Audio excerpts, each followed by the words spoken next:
Bonjour à tous, moi c'est Vincent et bienvenue au Pantouflard Garage. Donc aujourd'hui je vais vous présenter ma voiture qui est une Honda Civic VTI EK4 de 98. Donc sur cette caisse on a un 1,6 litre 16 soupape de 160 chevaux sur lequel j'ai ajouté une admission AEM V2 avec une ligne complète donc du collecteur jusqu'au silencieux Apexi WS2 auquel j'ai ajouté aussi pour la sécurité du moteur un radiateur d'huile pour contrôler tout ça, un mano de température d'huile et de pression d'huile.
En vue extérieure, comme on peut le voir d'origine à l'avant, on a une lame donc de VTI, vu que c'est une Civic VTI. J'ai rajouté des jantes Enkei RPF1 avec des pneus Yokohama Advent RS. Sur l'esthétique aussi derrière, je ne sais pas si vous le voyez, on a un aileron de style tipper avec une lame aussi style tipper. J'ai rehaussé un petit peu le capot pour laisser passer l'air chaud. Il y en a qui disent que c'est bien, il y en a qui disent que c'est pas bien. Moi je vois que l'hiver ça fait beaucoup de fumée. Sur la partie intérieure de la voiture, j'ai complètement tout enlevé, les plastiques à part le tableau de bord, la ventilation, les panneaux de porte que j'ai gardés. J'ai viré donc tous les sièges, tous les plastiques, je les déblaxonnés. J'ai quand même gardé mon siège principal, c'est un siège baquet Sparco. J'ai un harnais Takata. Je suis passé en volant tulipé, donc parce que le volant d'origine était beaucoup trop large et beaucoup trop loin. Donc après au niveau du compartiment moteur aussi on a un brake stopper hard race. Donc pour ceux qui ne savent pas, un brake stopper c'est quelque chose qui est fixé au châssis, donc sur les tourelles de suspension qui maintient le mètre cylindre. Parce que un petit peu la maladie des vieilles voitures comme ça, dès qu'on freine, le mètre cylindre va un petit peu plus loin. Donc ça permet d'avoir un freinage tout de suite. Après la voiture elle est posée sur 4 amortisseurs Bilstein, des B6, avec des ressorts Eibach.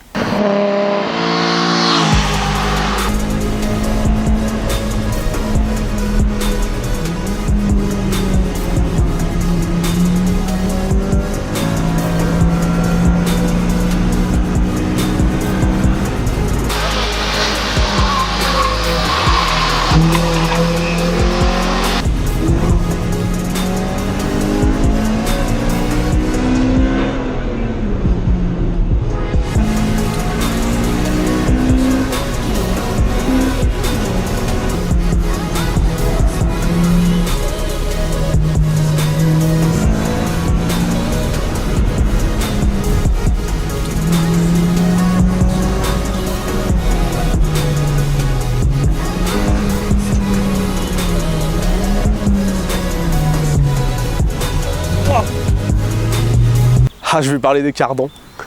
Donc cette voiture, elle a 292 000 et quelques kilomètres. Elle a 4 cardans à son actif et un roulement. C'est tous moi qui les ai faits. Hein. Ils ont tous eu du jeu, d'origine Honda pourtant. Donc ce Civic, ce moteur, il a autant de coupe qu'une clé à choc Lidl.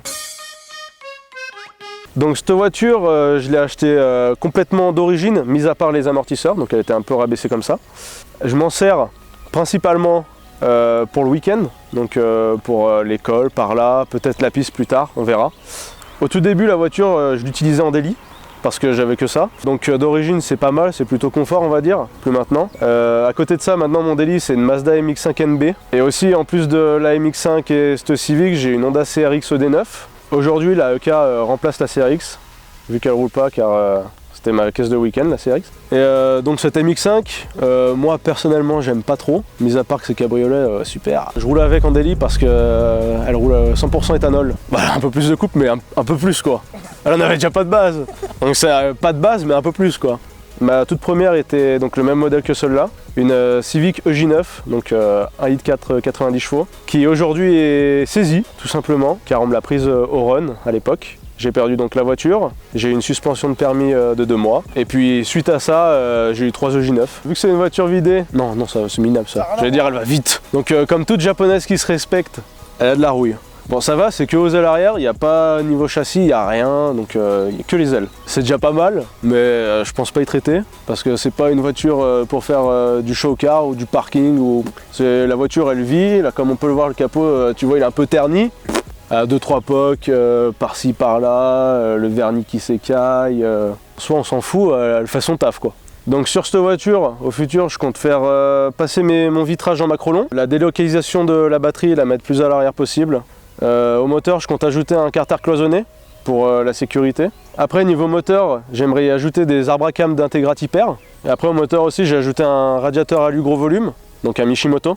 Là, la voiture, elle a pas de barre stable à l'avant parce que j'ai disqué une biellette sans faire exprès. Alors, me demandez pas pourquoi, j'en sais rien. C'est vrai, je l'ai disqué pour rien. Là, j'ai mes biellettes toutes neuves qui m'attendent à mon garage, mais elles peuvent m'attendre. Donc aussi, le freinage, je vais le changer. Donc je vais mettre des Duritavia avant et arrière. Je vais changer disque et plaquette, donc passer en plaquette Carbone Lorraine et en disque Groupe N. Et de côté, j'ai un calculateur vierge, donc à pucer, sur lequel je vais décaler le VTEC, donc le mettre à 4500 tours, soit 1000 tours minute de moins, et décaler le rupteur à 9200 tours. Et après, pour la partie moteur, c'est tout, et ça sera déjà bien.